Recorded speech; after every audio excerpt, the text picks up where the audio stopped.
दिल्ली हो या राजस्थान, वेतन भत्ता एक समान। इसी नारे के साथ गरजते बादल और तेज बरसात के बीच छाता लेकर करीब 1000 महिलाएं उतरी सड़कों पर और नारा लगाते हुए पहुंच गई कलेक्ट्रेट के मुख्य द्वार पर और भरी बरसात में करने लगी विरोध प्रदर्शन और सरकार को अपनी मांगों से करवाने लगी अवगत। हम आपको बता दें कि झुंझुनू जिले भर की आशा सहयोगिनी आंगनबाड़ी, ये सभी महिला जो कि आंगनबाड़ी और आशा सहयोगिनी विभाग की हैं और अपनी मांगों को लेकर 2 जुलाई से आंदोलनरत है, हड़ताल की हुई है, कार्य का बहिष्कार किया हुआ है, मगर राज्य सरकार इनकी मांगों की ओर कोई ध्यान नहीं दे रही। इसी मांग को लेकर, इन्हीं बातों को लेकर बरसात के बीच और गरजते बादलों में भी ये सैकड़ों महिलाएं झुंझुनू कलेक्ट्रेट पर पहुंची और अपना विरोध प्रदर्शन करने लगी। इन्होंने बताया कि हमें दिल्ली और राजस्थान में वेतन भत्ता एक समान नियम हमारे लिए लागू करे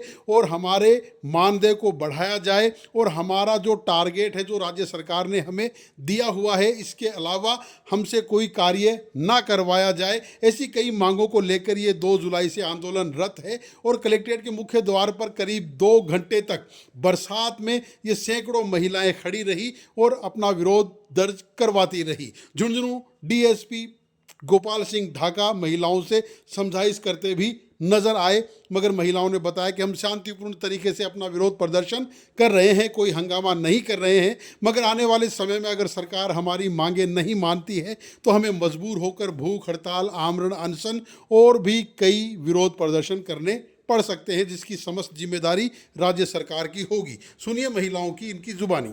आज हम लोग अपनी विभिन्न मांगों के लिए यहाँ पर इकट्ठे हुए हैं। हम 9 तारीख से अनवरत ज्ञापन दे रहे हैं हड़ताल पे, लेकिन सरकार की कानों तक जूं भी नहीं लग रही है।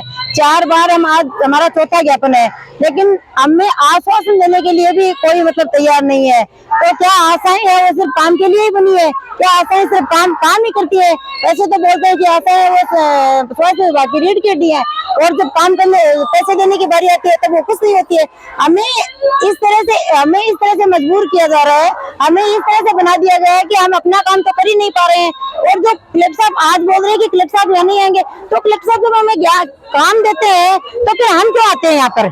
या बताओ, इतनी भीड़ को देख रहे आज क्लिप साहब नहीं आ रहे हैं, ज्ञापन तो हम क्लिप साहब को ही देंगे चाहे कुछ भी हो जाए।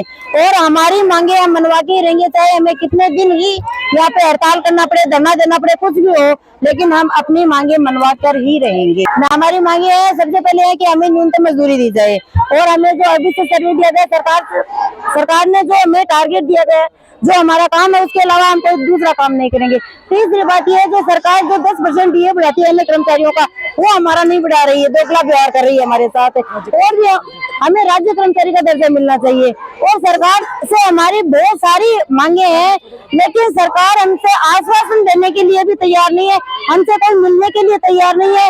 हम 10 दिन से धरने पे बैठे हैं, लेकिन कोई हमारे पास आ भी नहीं रहा है। तो ये सरकार का एक तरफ तो सरकार दावे कर रही है कि हम महिलाओं को समानता का अधिकार दिया जाए और एक तरफ आज इतनी बरसात में महिलाएं रोड पे आई हुई हैं, तो क्या सरकार को इतना नहीं दिखता है कि जो ये बोलती है, जो जगत जननी होती है महिलाएं, जो एक समाज का विकास, सर्वांगीण विकास करती हैं, वो आज रोड पे आई हुई हैं, तो सरकार को ये दिखाई नहीं दे रहा।